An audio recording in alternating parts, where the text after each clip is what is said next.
discuss take action on matters relating to the transition of the operation of Glen Rose Medical Center and the Glen Rose Medical Center Nursing Home to the Somervell County Hospital Authority. Commissioner Dixon is with us today.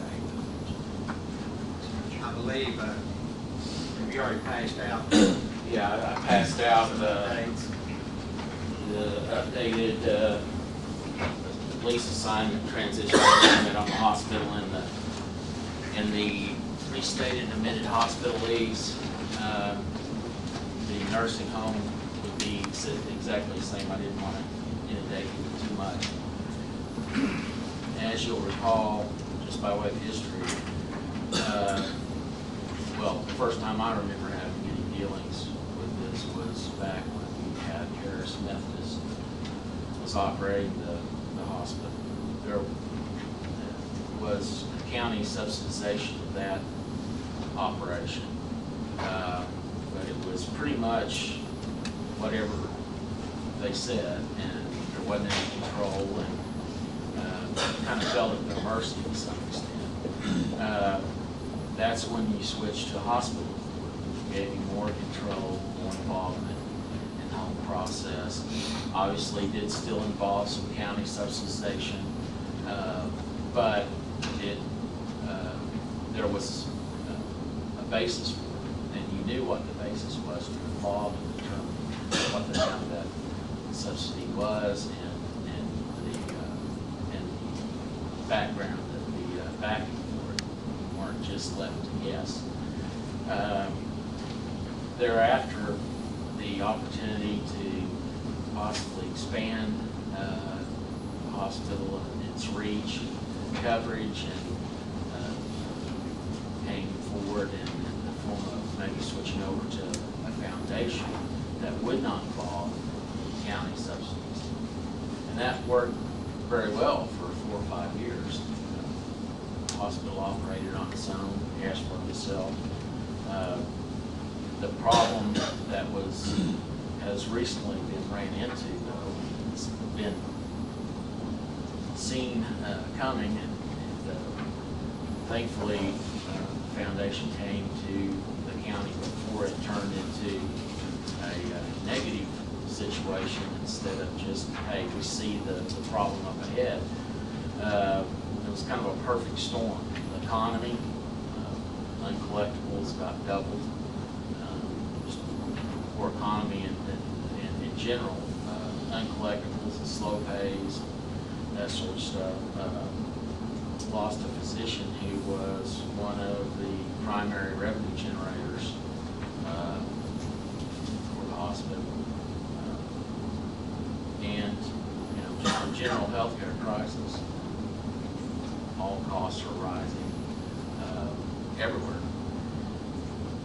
Because it's become apparent that some level of subsidization is going to be necessary to keep the hospital in operation, at least in the short term. Hopefully it's not a long-term deal. Hopefully everything straightens out. Maybe I don't hold out much hope, but maybe healthcare reform will help or what. But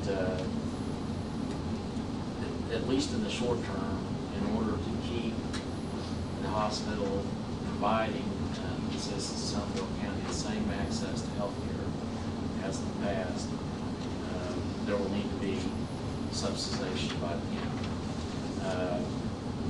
In that, because of that, it's felt like it's most appropriate for operations to be switched from the private foundation back to a public entity, because public monies will be involved, so that there's public oversight and control.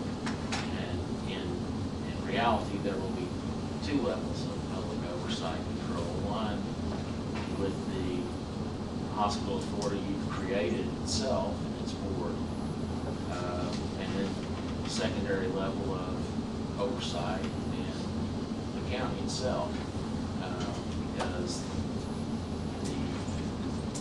the trade-off for the county agreeing to subsidize operations to some extent is significant restrictions as far as operations to assure financial propriety and good decisions, full disclosures. In effect, in order to get subsidy payments, assistance payments from the county, the hospital authority is going to have to present a significant amount of documentation and information to justify it. But there's no reason to think that that there's anything that's going to change just because you have a hospital authority. The costs aren't going to be any different. The environment that we're in right now is not going to be any different. But it will give you more control and more of a standing in what's going on. We've been working on this for a while, ever since it first came to light that there would be the need for subsidization. What we have come up with, and I put copies on your desks, is a hospital lease assignment transition agreement. Essentially, you've created a hospital authority. Under this, the foundation would assign its existing lease to the hospital authority and would transition all assets, transition operations, and to the hospital authority by the 1st of